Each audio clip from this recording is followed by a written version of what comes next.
2 সপ্তাহেও সন্ধান মেলেনি কলকাতায় খুন হওয়া ঝিনাইদহ 4 আসনের এমপি আনোয়ারুল আজিম আনারের মরদেহ। হত্যার খুঁটিনাটি জানতে কলকাতায় যাওয়া গোয়েন্দা পুলিশের দলটি ঘুরে দেখেছেন ঘটনাস্থল সঞ্জীবা গার্ডেন। খণ্ডিত মরদেহ গুমের ঘটনাস্থল ভাঙড়ের বাগজোলা খালেও যান তারা। সংসদ সদস্য হিসেবে আনোয়ারুল আজিম আনার কেমন ছিলেন সেই প্রশ্ন হারিয়ে গেছে যখন তাকে হত্যা ও গুমের লোমহর্ষক বর্ণনা উঠে আসতে শুরু করে আটককৃতদের বরাতে। গোটা প্রক্রিয়া কেমন ছিল, ঘটনার পরিপ্রেক্ষিত কি, সেসব ফের খুঁটিয়ে খুঁটিয়ে জানতে ঢাকা থেকে কলকাতায় ডিবির তদন্ত দল ঘুরে দেখেন খুনের ঘটনাস্থল সঞ্জীবা গার্ডেন।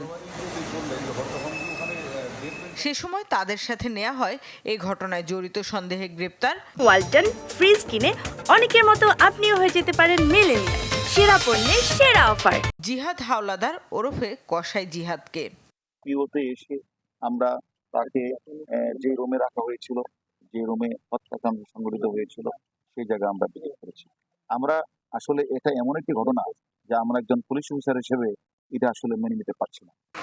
পরে ভারতের আইন শৃঙ্খলা বাহিনীর সহায়তায় গোয়েন্দা পুলিশের তদন্তকারী দলটি যায় বাগজোলা খালে, যেখানে মরদেহের খণ্ডিত টুকরো ফেলার কথা স্বীকার করেছে গ্রেপ্তার হওয়া কয়েকজন।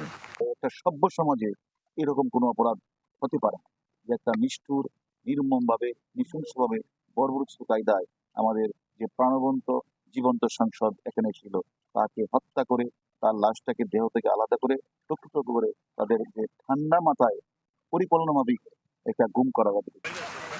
ঢাকা মহানগর গোয়েন্দা পুলিশের এই অতিরিক্ত কমিশনার বলেন, জোর চেষ্টা চলছে খণ্ডবিখণ্ড মরদেহ উদ্ধারে। শামিমা সুলতানা, চ্যানেল 24, ঢাকা।